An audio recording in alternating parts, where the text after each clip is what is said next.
Passion à la population de l'Est, à Beni, à Oui.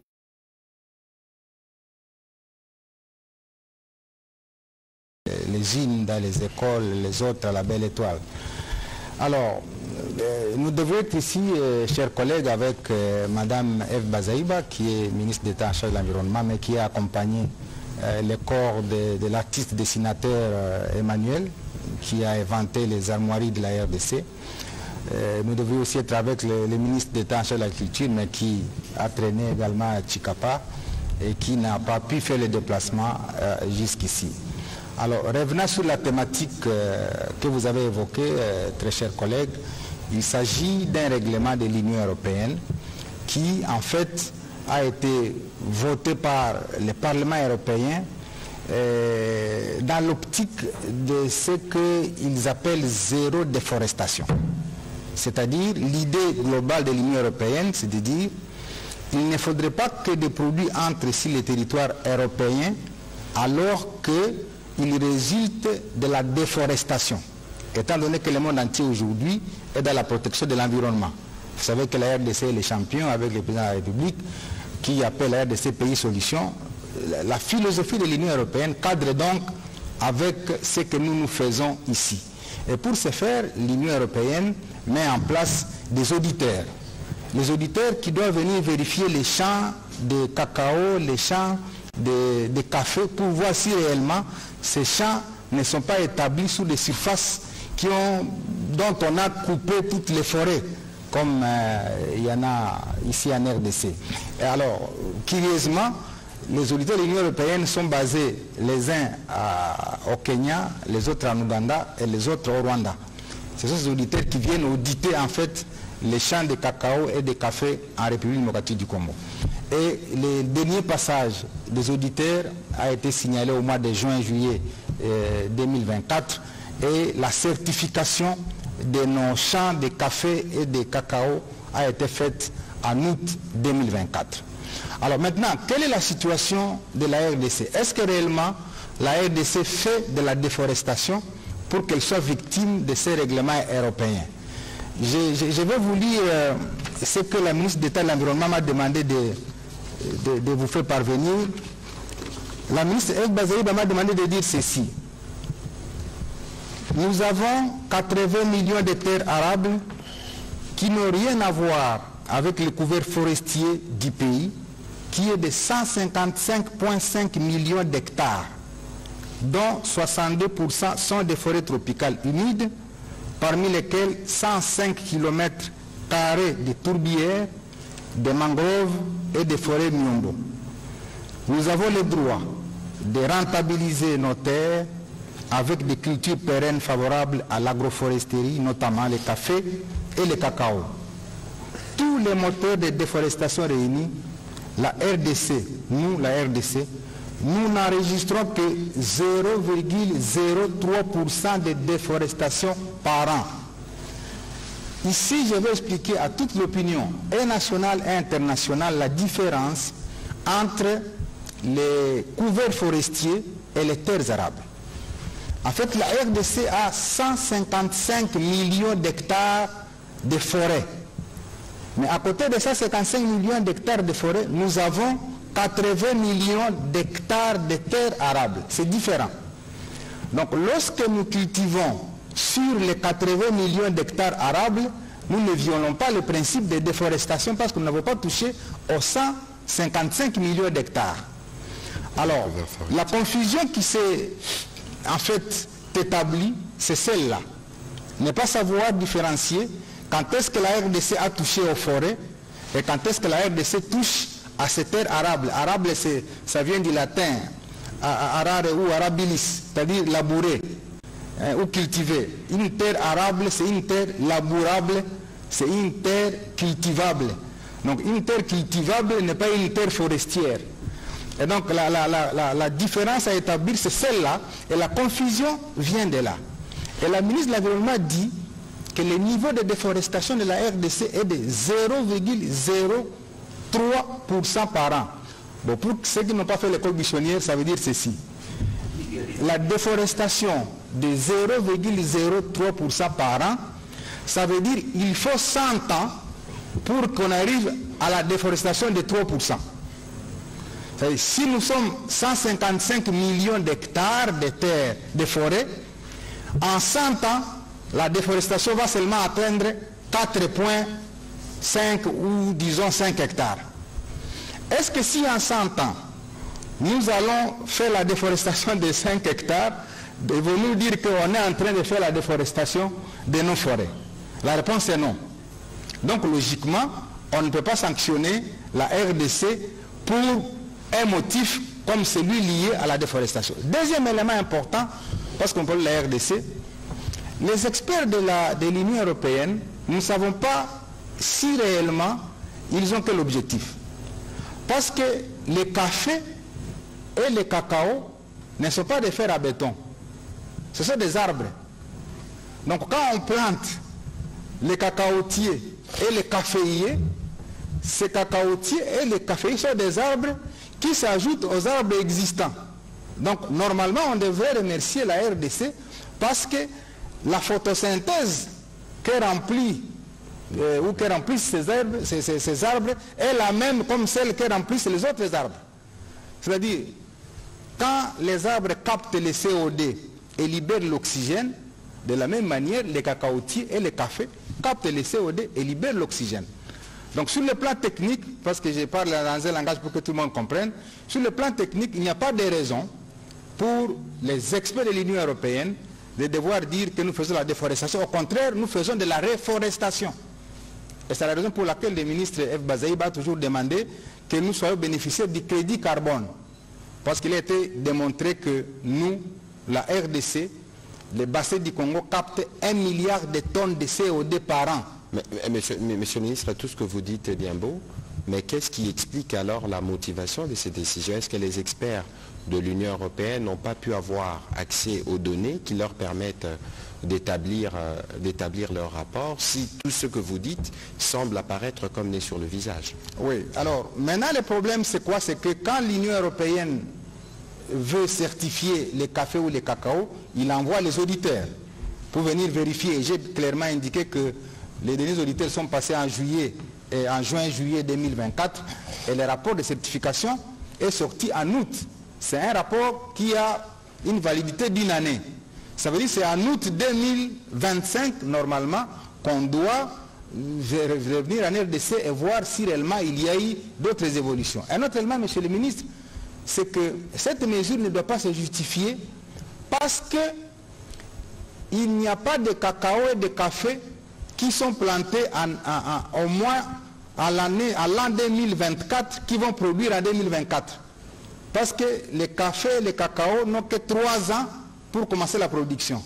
Donc si on a certifié les cafés et les cacao en 2024, on ne peut pas dire que non, notre café et notre cacao va subir la rigueur du règlement, étant donné qu'il faut attendre 3 ans pour se rassurer que le café qui a été produit l'a été en faisant de la déforestation. Donc c'est une amalgame qui nous a amené, nous gouvernements, à pouvoir communiquer à l'opinion et à annoncer quelques mesures que je vais parcourir tout à l'heure, mais qui seront bien évidemment adoptées à un moment donné par le Conseil des ministres. La première mesure, c'est que nous, on ne va pas prendre des décisions épidermiques. Nous allons renforcer le dialogue avec l'Union européenne, une tripartite, Union européenne, MONUSCO et gouvernement. Pourquoi la MONUSCO? Parce que la MONUSCO est déployée dans toutes les parties où il y a les conflits pour certifier que les champs desquels sont ici les productions de cacao ne sont pas des champs qui sont défrichés à partir des forêts. La MONUSCO va participer à la tripartite. L'Union européenne, c'est pour expliciter le règlement qui a été voté par son Parlement. Le gouvernement, c'est pour dire exactement ce que je viens de vous dire, pour que la RDC sorte de la liste des pays qui sont listés parmi ceux qui ont détruit l'environnement. Deuxième mesure que nous allons prendre, c'est de renforcer en fait l'Agence nationale de promotion des exportations, l'ANAPEX. L'ANAPEX, l'ONAPAC et l'OCC, pour que désormais nous puissions avoir une certification nationale. Parce que le fait d'avoir toujours des certifications qui viennent d'ailleurs, les gens viennent du Kenya, les gens viennent du Rwanda, les gens viennent de l'Ouganda, c'est eux qui viennent certifier que nos champs sont bons ou mauvais, on peut leur prêter des intentions. Parce que vous savez, les mêmes experts sont arrivés à faire signer à l'Union européenne un MOU avec le Rwanda pour les matières stratégiques. Alors qu'on sait pertinemment bien qu'il n'y a ni cobalt, ni lithium, ni manganèse, ni nickel qui entrent dans la transition énergétique au Rwanda. Alors, est-ce que ce ne sont pas les mêmes experts qui vont ramener encore à piéger l'Union européenne à prendre des mesures, alors que dans les fonds, il n'y a pas un élément convaincant qui peut amener tout un Parlement européen à prendre une telle résolution vis-à-vis de la RDC. Troisième mesure, nous allons renforcer, comme le président l'a dit, l'initiative chez le ministre couloir vers Kivu-Kinshasa. Le président a estimé qu'il faut créer un couloir qui démontre que la RDC est en plein pied dans la protection de l'environnement et que ce couloir vers Kivu-Kinshasa va permettre de démontrer effectivement quelles sont les zones, et là j'arrive à l'autre mesure, délimiter, définir et circonscrire 3 types de zones. Les zones agricoles, les zones forestières et les zones urbanistiques. Quand nous allons établir cette démarcation, nous allons dire par exemple à l'Union européenne, voici les zones agricoles, voici les zones forestières et voici les zones urbanistiques. Cette typologie et ces zonages vont nous permettre de démontrer à la face du monde que quand nous touchons aux zones agricoles, nous n'avons pas fait la déforestation, parce que ces zones sont destinées à l'agriculture. L'autre mesure, c'est que le gouvernement, par le biais du président de la République, a annoncé, je crois que c'était à Kalemi, au 24e Conseil des ministres, la création de Kinshasa Mercantile Exchange. Désormais, nous allons avoir une bourse congolaise, qui va nous permettre en fait de participer à la fixation des prix. Parce que tous les prix sont fixés par les acheteurs, et quand ils veulent, ils baissent, quand ils veulent, ils haussent les prix.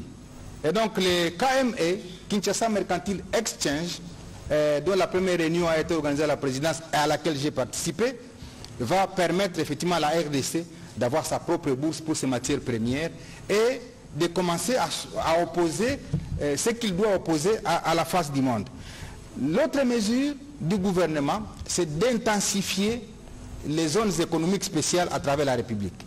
Et là, comme on parle de cette question de cacao et de café, à l'est, le gouvernement a installé une zone économique spéciale à Moussienene, c'est au sud de la ville de Butembo, pour effectivement permettre aux opérateurs économiques de commencer la transformation.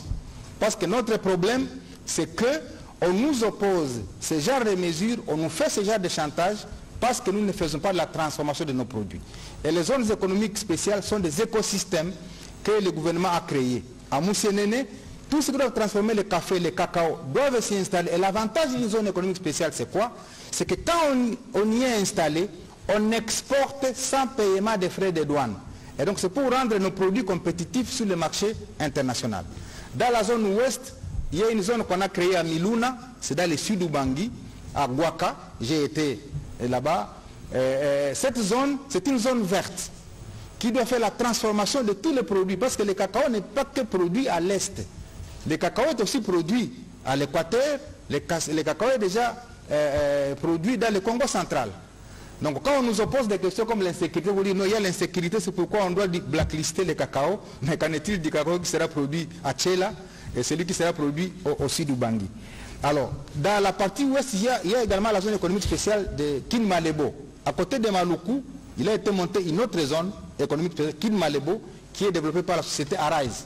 C'est là aussi, les opérateurs économiques, en fait, doivent comprendre que ce n'est pas l'État qui va amener les industries. L'État crée le cadre légal, l'environnement favorable à l'investissement, et c'est aux opérateurs économiques de tirer profit du cadre légal que l'État a mis en place. Mais c'est comme si on attend que l'État lui-même, après avoir créé les zones économiques spéciales, vienne encore installer les usines dans ces zones. Ça, ce n'est pas le travail de l'État. Et donc l'appel que j'ai fait aux opérateurs économiques, c'est de profiter de ce cadre qui a été créé, cet environnement favorable à l'investissement pour devoir investir. Enfin, la dernière mesure du gouvernement, c'est d'annoncer la diversification des marchés. Comme ministre du Commerce extérieur, je peux vous dire que sous la coordination du gouvernement, nous avons réintégré l'AGOA, qui est cette loi américaine qui facilite l'exportation des produits sur le sol américain sans paiement des frais de douane. C'est un marché de 350 millions de consommateurs. L'Europe, c'est un marché de 742, la population européenne, c'est 742 millions d'habitants. L'Inde aujourd'hui est le pays le plus peuplé, c'est 1 milliard 460 millions d'habitants. La Chine, c'est 1 milliard 410 millions d'habitants. L'Afrique, c'est 1 milliard 300 millions d'habitants. Et la planète, c'est 8 milliards. Donc, la RDC, nous allons diversifier les marchés pour dire, on saisit les marchés américains, on saisit les marchés indiens, on saisit les marchés chinois, et en même temps, on saisit les marchés européens. Comme ça, dans cette compétitivité, la RDC va s'offrir à celui qui va être disposé à pouvoir collaborer avec elle. Et enfin, nous allons renforcer notre collaboration avec l'Union européenne parce que c'est un partenaire traditionnel avec lequel nous devons avoir des relations solides pour que finalement, avec elle, nous puissions veiller sur la sauvegarde de l'environnement. Voilà. Mais justement, avant de prendre les questions des médias, vous avez été saisi par la FEC. Est-ce que vous avez eu l'occasion de discuter avec elle autour de ces mesures? Exactement. On a été saisi par la FEC. On a largement parlé avec elle. Il y avait un défaut de compréhension par rapport à la mesure qui a été édictée par l'Union européenne. Mais la plus grande annonce aussi à faire ce soir, c'est que la FEC s'est basée sur l'ancienne mesure qui avait été prise en mai 2023. Mais le 2 octobre 2024, donc il y a 2 mois, l'Union européenne a reporté de 12 mois l'exécution de son règlement pour le 30 décembre 2025. Et l'Union européenne a motivé cela par le fait qu'il faut continuer à discuter avec les États, mais également les opérateurs économiques, pour que finalement on soit tous d'accord sur les mécanismes de diligence raisonnée, c'est comme ça qu'ils appellent. C'est-à-dire comment on va mettre en place ces mécanismes de contrôle qui permettent de se rassurer que réellement les produits venus de la RDC ne viennent pas des espaces victimes de la déforestation, mais des espaces qui sont destinés à l'agriculture telle que le gouvernement a dessiné. Non, il n'y a pas de raison de paniquer si la mesure... Il n'y a pas de raison donc de paniquer, c'est la raison pour laquelle je suis passé ici pour dire il n'y a pas de raison de paniquer. Pendant une année, nous allons dialoguer avec l'Union européenne pour expliquer ce que je suis en train de dire ici et voir si l'Union européenne va finalement dire, malgré les expressions du gouvernement, je décide. Et c'est à ce moment-là que le gouvernement devra aussi, dans la réciprocité, prendre des mesures, mais qu'on ne peut pas annoncer maintenant parce que nous allons commencer les discussions et faire valoir les points de vue du gouvernement. Mais en pareille circonstance, lorsqu'il y a des mesures draconiennes, eh bien, les pratiques exigent qu'il y ait de la réciprocité, pas des mesures aussi draconiennes. Mais on n'est pas encore à ce stade. Nous devons d'abord aplanir et arrondir les angles. Voilà, merci beaucoup Monsieur le ministre du Commerce extérieur pour ces éléments d'information. On va prendre les questions. On commence avec celle de Monsieur Amédée Moirabou.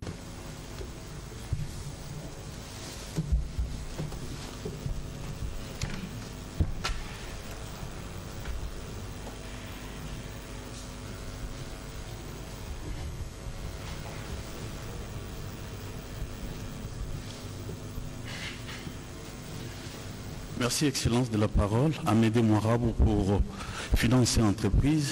Plusieurs questions dans ma tête.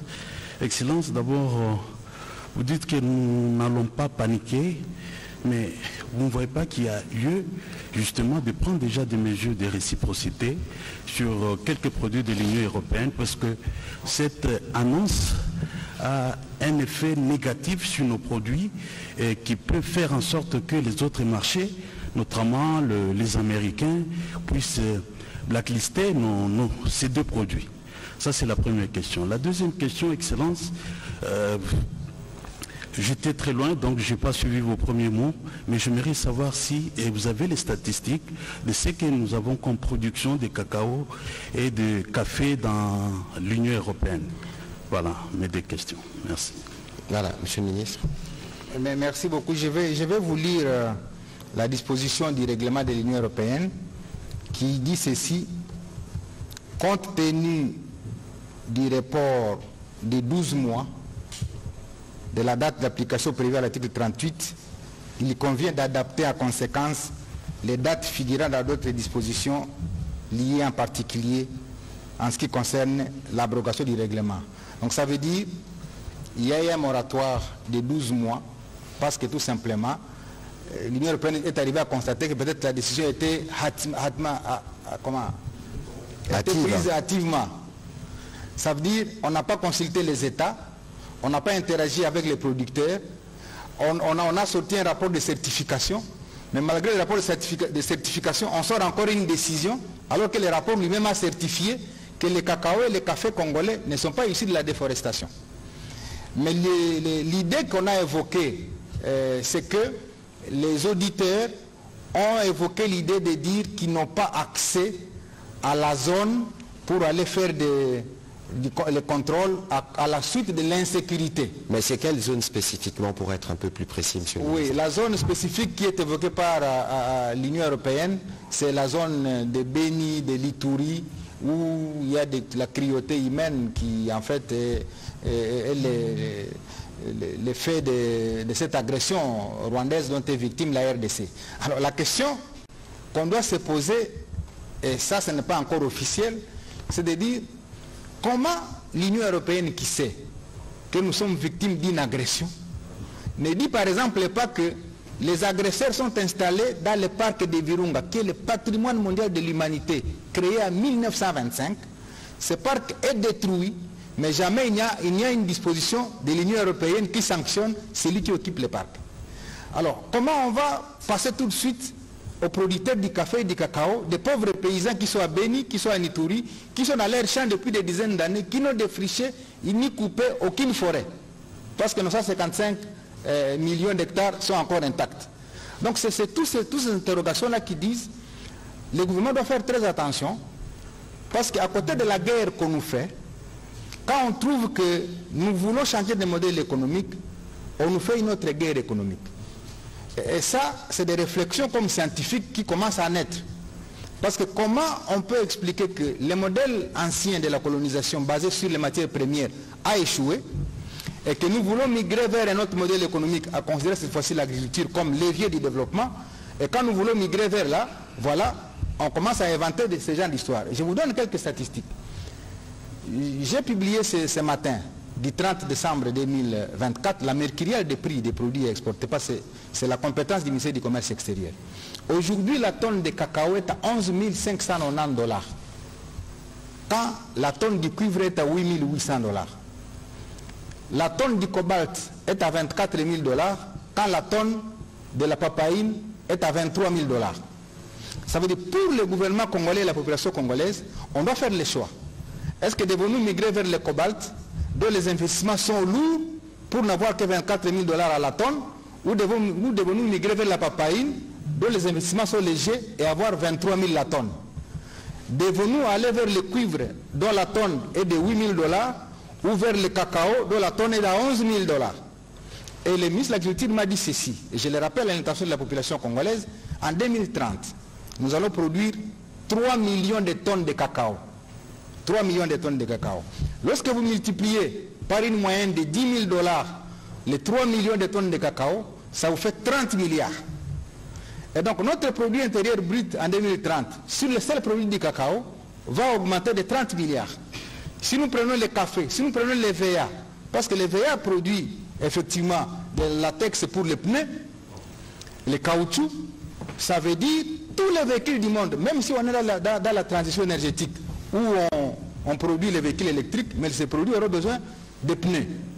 Et donc, la culture de l'EVA, associée à celle du cacao, à celle du café, les trois cultures industrielles, si on s'y investit, en prenant sur les 80 millions d'hectares de la RDC, par exemple, 10 à 20 millions d'hectares, qu'on consacre à ça, ça nous ramène à 500 milliards de $ par an qu'on peut engager dans ça.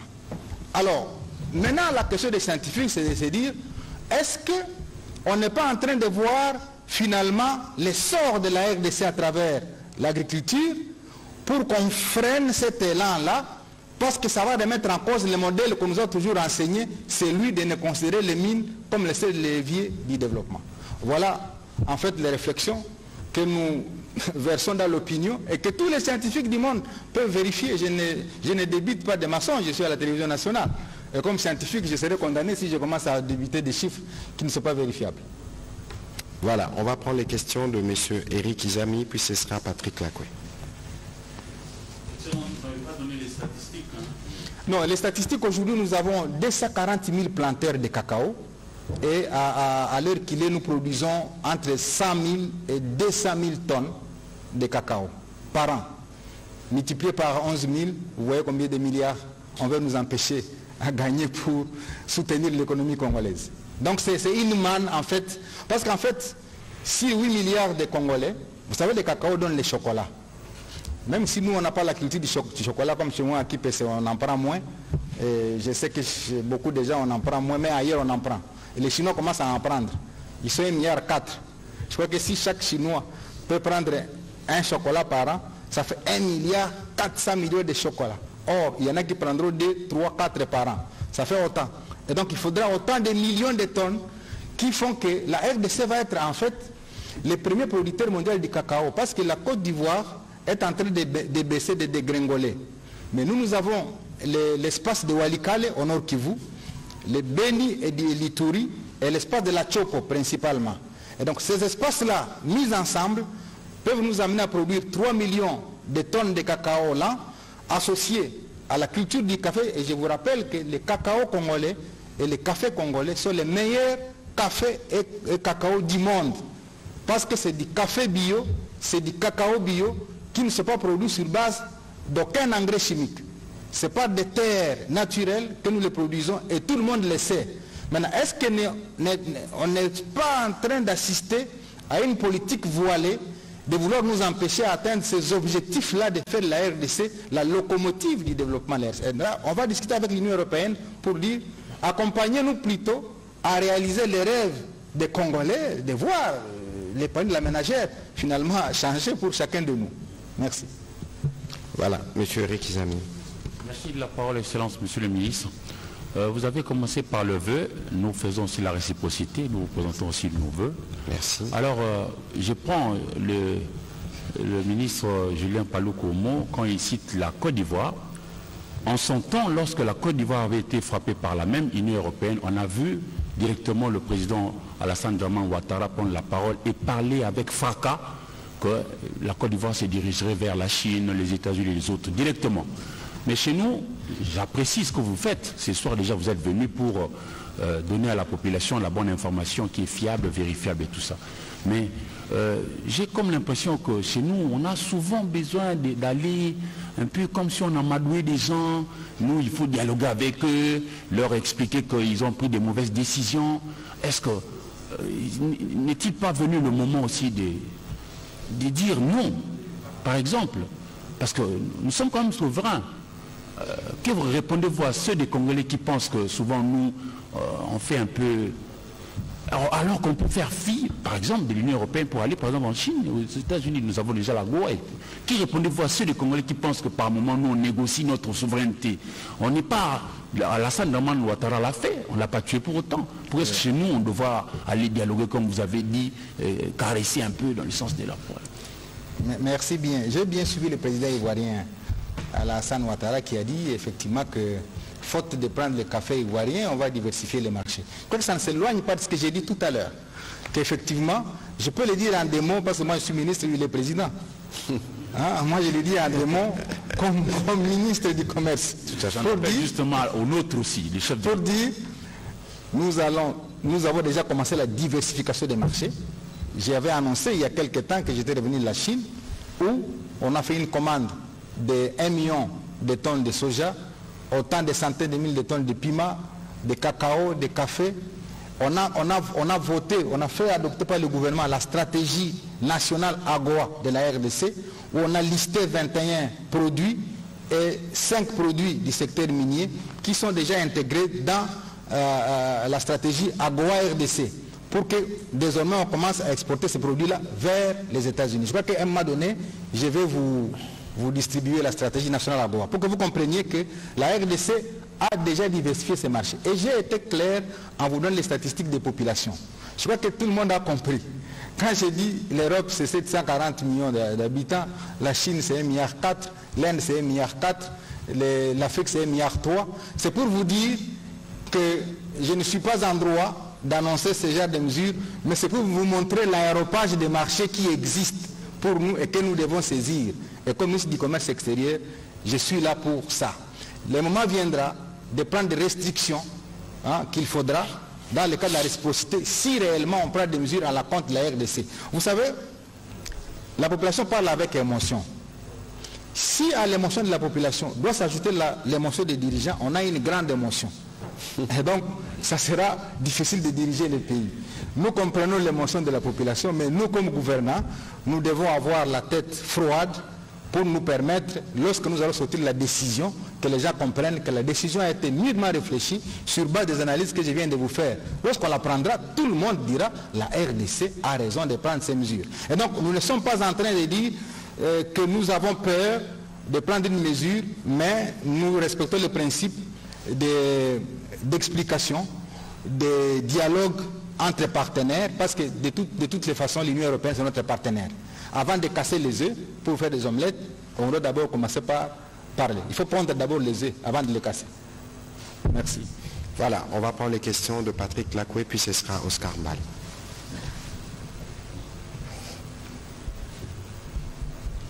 Merci, Excellence, pour la parole. Monsieur le ministre du Commerce extérieur, ma première question est sur la cartographie du café cacao congolais. Puisque la sanction arrive, mais on ne sait pas présenter clairement cette cartographie. Le café cacao congolais est produit dans quelle zone? La deuxième question est sur la politique de transformation et même la politique de consommation locale.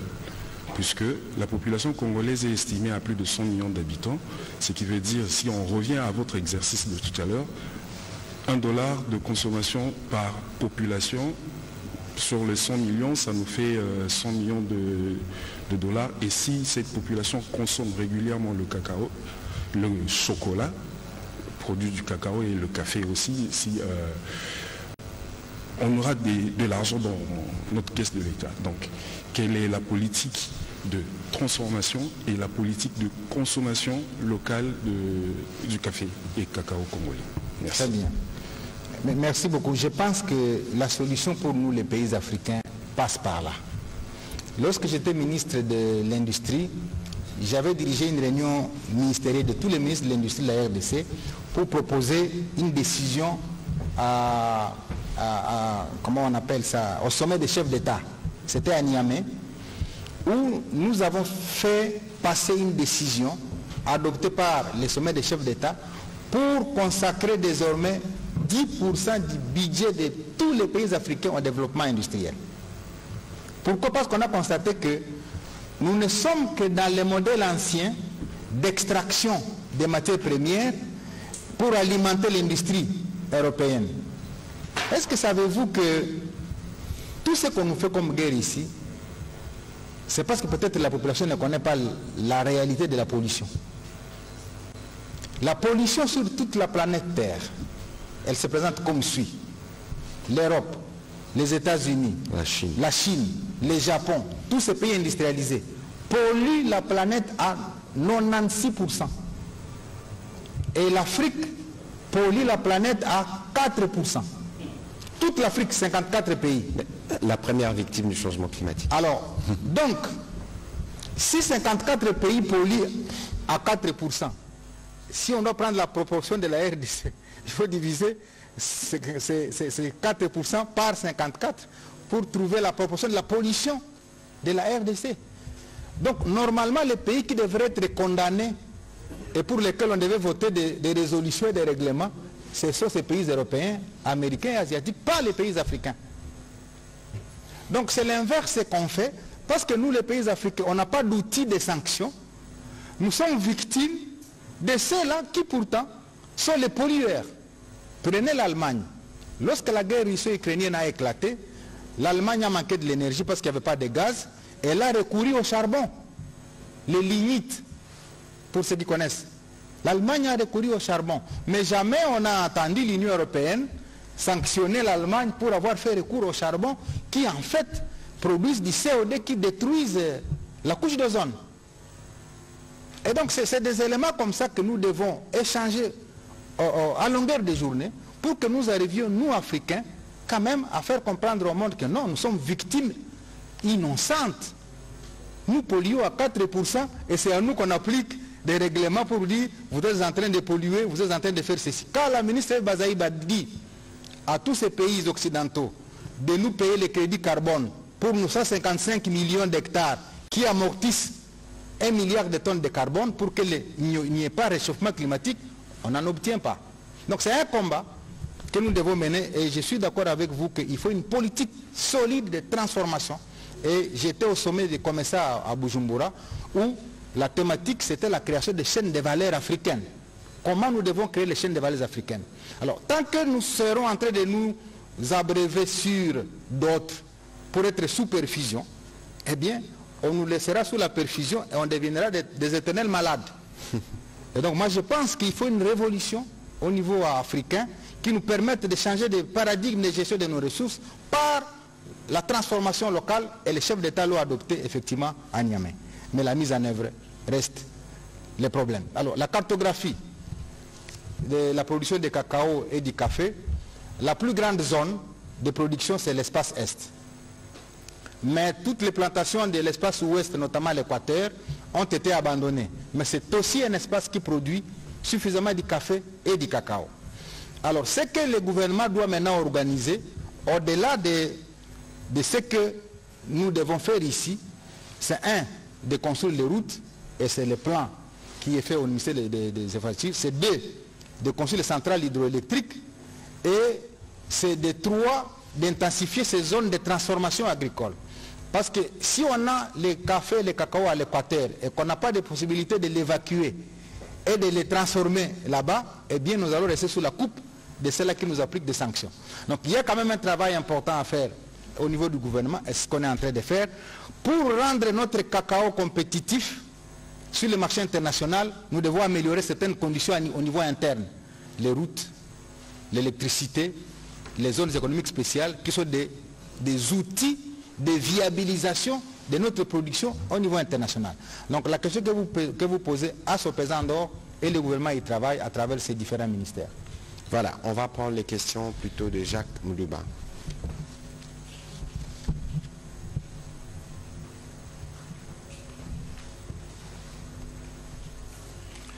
Merci. Monsieur le ministre du Commerce extérieur, vous avez presque évoqué l'essence de ma question, mais je vais être plus concret.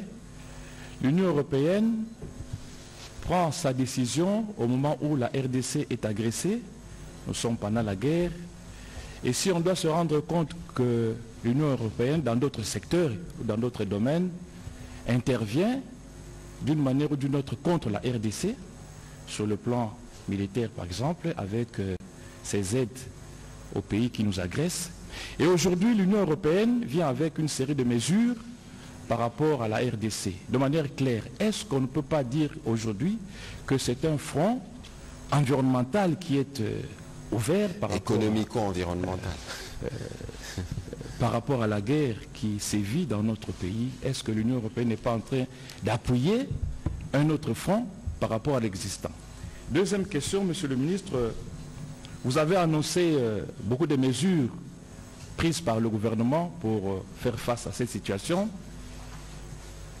Vous ne pensez pas que ces mesures arrivent après que l'Union européenne ait vociféré? C'est-à-dire, c'est des mesures qui arrivent en retard. Pourquoi cela? Par exemple, est-ce qu'il fallait attendre que l'Union européenne intervienne pour que vous puissiez annoncer le travail de faire la typologie des forêts ou de zonage, par exemple, dans notre pays? Où étiez-vous avant? Pourquoi l'Union européenne doit vous donner, je ne sais pas moi, de béquilles pour faire le travail qui est vôtre? Merci. Merci bien, M. Jacques. Ma réflexion de tout le temps a toujours été celle-ci. Le monde où l'environnement international est un environnement d'intérêt. Et tous les pays du monde suivent le comportement des États. Si vous vous montrez faible, les pays vous accompagnent dans la faiblesse. Si vous vous montrez fort, les autres pays vous accompagnent dans votre capacité de démontrer que vous êtes fort. Alors c'est à chaque pays de choisir s'il veut qu'on l'accompagne dans la faiblesse ou s'il veut qu'on l'accompagne dans ses forces. Et je pense que ce qu'on est en train de faire, c'est de vouloir démontrer que nous voulons que nous soyons accompagnés dans les capacités qui vont permettre à notre économie de devenir forte. Alors, quand vous dites, est-ce que c'est aujourd'hui que nous annonçons ces mesures, c'est aujourd'hui que l'Union européenne nous pousse? Non. Je suis passé ici le 30, nous sommes le 30 décembre 2024, mais quand j'ai dit que le président de la République a annoncé la création du Kinshasa Mercantile Exchange, ce n'est pas à la suite de la décision de l'Union européenne. Lorsque la ministre d'État de l'Environnement, celui de l'Agriculture, sont dans le cadastre agricole, c'est une décision qui avait été déjà votée par le gouvernement.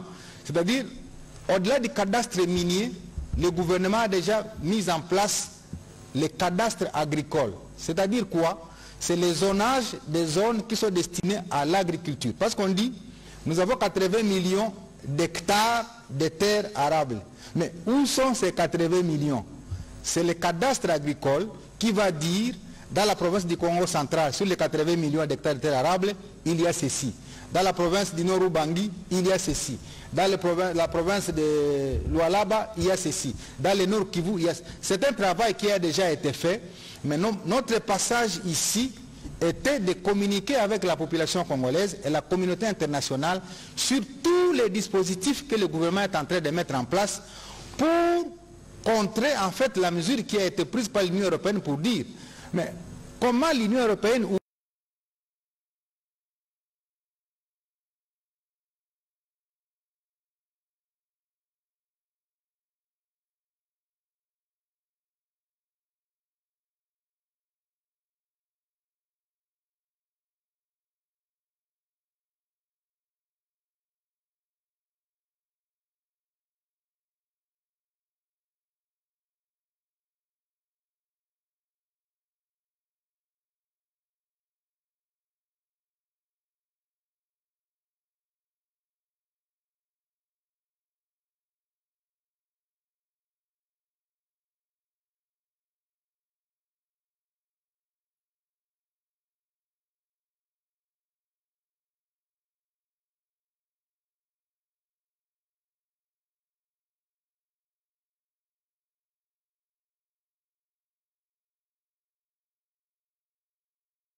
de vœux du